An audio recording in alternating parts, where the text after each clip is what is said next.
Hello, this is Dr. Emre Karadenizz, hair transplant surgeon from AEK Hair Clinic, Turkey, and I'm going to give my aftercare instructions.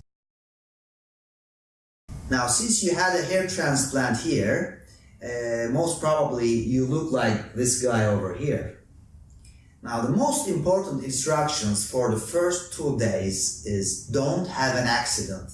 That means you have a newly transplanted area and you should not touch, rub, or bump your head so to avoid any damage and graft loss. So that's the most important. After 48 hours, the grafts dry up to a certain extent where the most dangerous period is over, and these grafts will not come out by simply touching. In the first 2 days, you have to be careful not to have an accident and also not to touch or rub the grafted area. Be careful when you sleep in the first 2 nights. You have to lie flat on your back, never lying face down or sideways, which would damage the hairline grafts. You could choose to tuck in some pillows under your arms so you don't roll over. So you have to be careful for 2 nights while you sleep so to not damage your grafts. Now, there's a few medication I'm going to recommend using in the next couple of days. The first one is called Cipro. This is an antibiotic, 500 milligrams ciprofloxacin, which I give prophylactic for 2 days. This tablet is taken twice a day with food, one in the morning and one in the evening. We have given you 1 tablet in the morning before starting surgery, so the second tablet is to be taken this evening with food. The third one tomorrow at breakfast, and 4th tomorrow evening. So that's all you need to take. 4 tablets of Cipro antibiotics in total.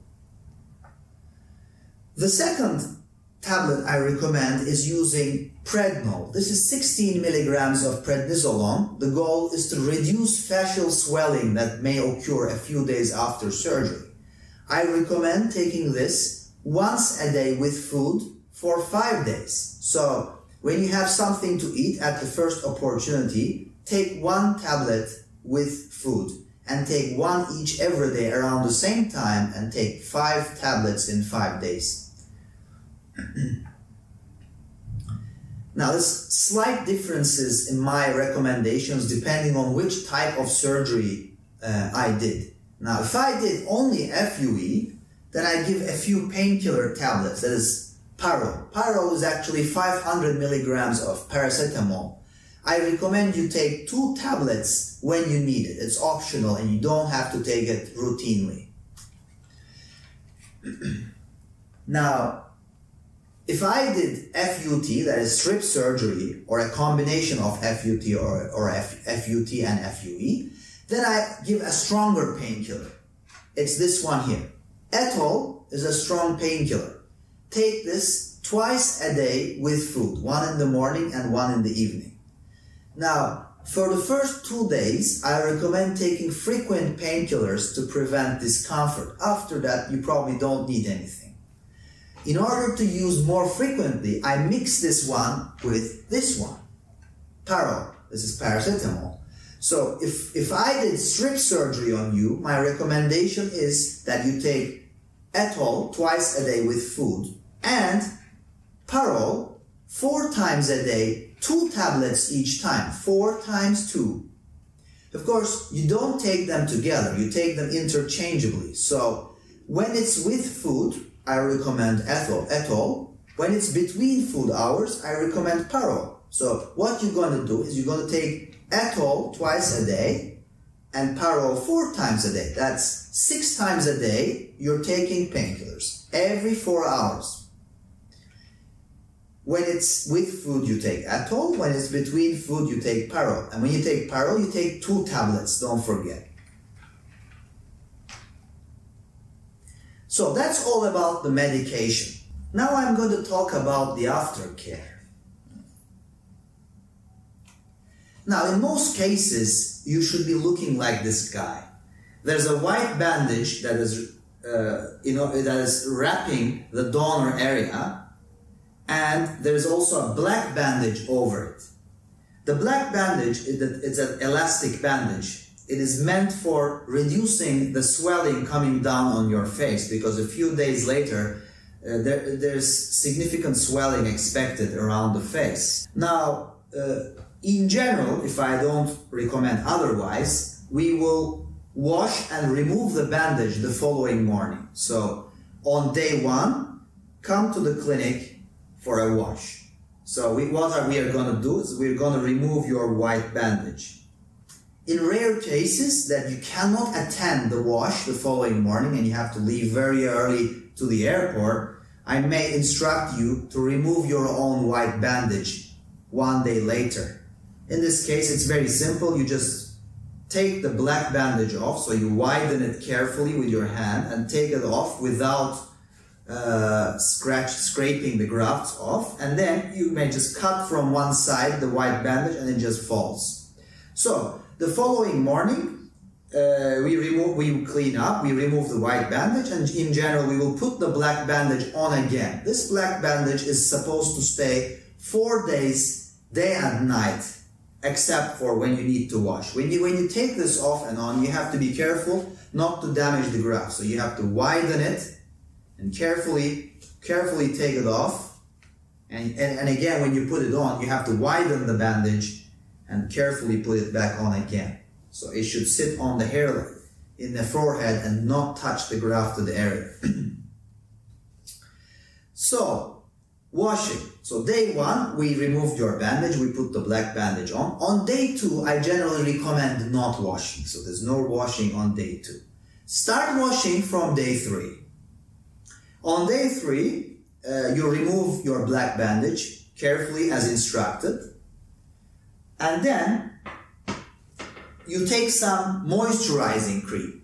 So you take some moisturizing cream in your finger. And then what you do is you just tap with your finger over the grafted area like this. So you don't rub, you just tap. And you leave a thin layer of cream on for about 1 hour so it moisturizes the scalps. 1 hour later, you set your shower at warm temperature and low pressure, and you wet your head with the shower. After that, you take some baby shampoo in your hand, rub it between your palms to make foam, and tap. So what you do is you make foam in your hand and you tap over the scalp like this, and you repeat this until your whole head is covered with the shampoo. Again, there's no direct rubbing, just tapping. Once it's all covered with the shampoo, you rinse all your head with the shower, and then you take a towel in your hand and pat. So you pat it dry. Again, there's no rubbing. So basically, at this period, it's just tapping. There's no rubbing. Repeat this wash, which takes you around 5 minutes to do, every day between day 3 to day 7, unless I instruct otherwise. After finishing your wash on day 3, carefully put your black bandage back on again by carefully looking in the mirror, widening the bandage and placing it on your forehead. Remember, the black bandage is supposed to stay for 4 days, day and night, except for when you are washing. Throw it away on day 4 before washing. In some cases, we may have done an unshaven or limited shaven hair transplant. So this can be FUE or FUT strip. So if we don't shave during the procedure, then there's some slight differences in the washing. So if we don't shave at all, we may instruct you to not wash for 2 days and then wash later. The other thing is that when we don't shave, we don't recommend using a moisturizer before washing, because if you apply moisturizer within existing hairs, it kind of sticks like grease and it's very difficult to wash off. So if we do hair transplants within existing hairs, I don't recommend using a moisturizer. I just simply recommend washing and shampooing. Starting from day 8, now you start rubbing. So you wash in a similar fashion, but the only difference is when you take the shampoo in your hand, that is after applying the moisturizer, an hour later, you take the shampoo and directly you start rubbing over the grafted area so the scabs become loose and they start coming off. So with every wash, some of these scabs should come off, and eventually by day 14, you should have a nice and clean scalp with no scabs at all. So basically, between days 3 to day 7, you wash gently every day without rubbing. But from day 8 to 14, you also wash daily, but you rub with your palms. You don't have to be too harsh, but just give it enough rub so the scabs start coming off. And you can gradually increase that rub day by day if you see, the scabs are still there when you approach days 12, 13, 14, because you want to make sure all scabs are off by that time. Keeping scabs on for longer are actually harmful. So basically you're gentle in the first 1 week. So the danger in the first 1 week is to be too harsh. But the danger in the second week is to be too gentle. So in this case, don't be too gentle. Give it enough rub so you clean all the scabs off by day 14. Now, if we did a strip surgery, then you must have stitches or staples. These are generally removed around 14 days after the procedure.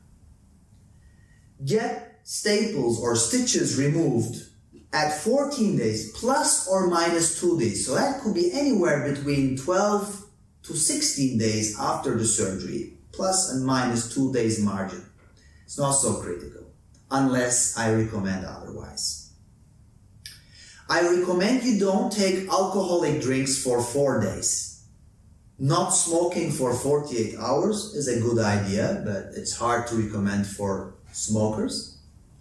Don't do sports, swimming, activities, physical activities for 10 days. Okay? If you had strip, you can extend that to 14 days. If you had strip, don't do let's say extensive exercising like weightlifting or crunches that put extensive tension on the neck for 2 months. So you can swim, jog, ride a bicycle, but don't do weightlifting or crunches for another 2 months. For FUE, there's no restrictions. We provide you with a camouflage hat. But the thing is that since the grafted area is very fragile for 48 hours, I don't recommend using a hat which may actually damage the grafts, especially if you had a hairline transplant. It's not possible to put the hat without touching the graft. So avoid the hat for 48 hours. After 48 hours, you can start placing the hat carefully on the black bandage, not pressing. It just sits on the black bandage. Okay, so then you can use the camouflage hat. Baseball caps should be avoided for 2 weeks, which kind of touch or put friction on the grafts, or woolly hats as well should not be worn in the first 2 weeks. Now, about medication, that's hair loss medication. Hair loss medication is finasteride or it's minoxidil. Now, this is not a routine medicine to follow up with surgery. This is about hair loss. But I still want to give you information. So if you're planning to use finasteride to prevent for future hair loss, you can use a 5 milligram version, which we find easier to find in Turkey. 5 milligram version, but since you need 1 milligram, you have to take quarter of a tablet a day. Or you could take the 1 milligram version and take it once a day. So you can start this anytime, even immediately after surgery. If you want to use minoxidil, so there's different brands. The American brand is Rogaine. It can be a spray or a foam. You can start using this, or if you have been using it, resume using this 3 weeks after the hair transplant. Since it needs to be applied on the recipient area, you start using this 3 weeks after the procedure. Now, what are we expecting to see? The first 4 to 5 months or up to 6 months of the hair transplant, we may see little or even no difference before and after. So you may see no growth in the first 6 months. In fact, these months are called the ugly duckling period of a hair transplant, which means you can actually look worse than before. The reason why is there's thousands of incisions done on the recipient area, and if there's no new hairs, it can only look worse. Especially if the transplant were done within existing hairs, then you may see some shock loss in the existing hair, so it can look thinner than before in the first 6 months.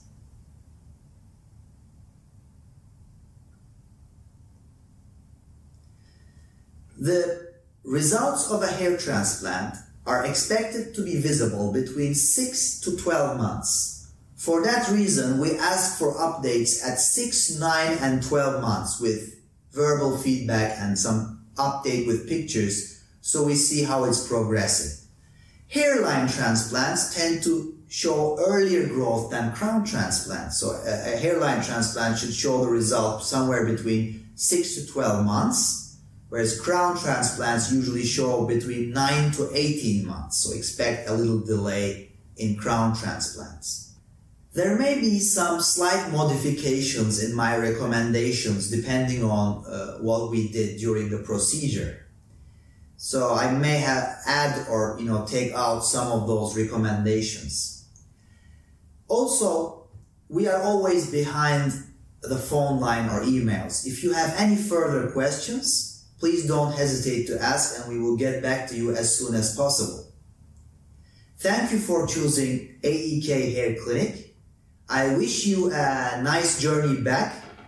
I'm looking forward to hearing your updates, and goodbye for now.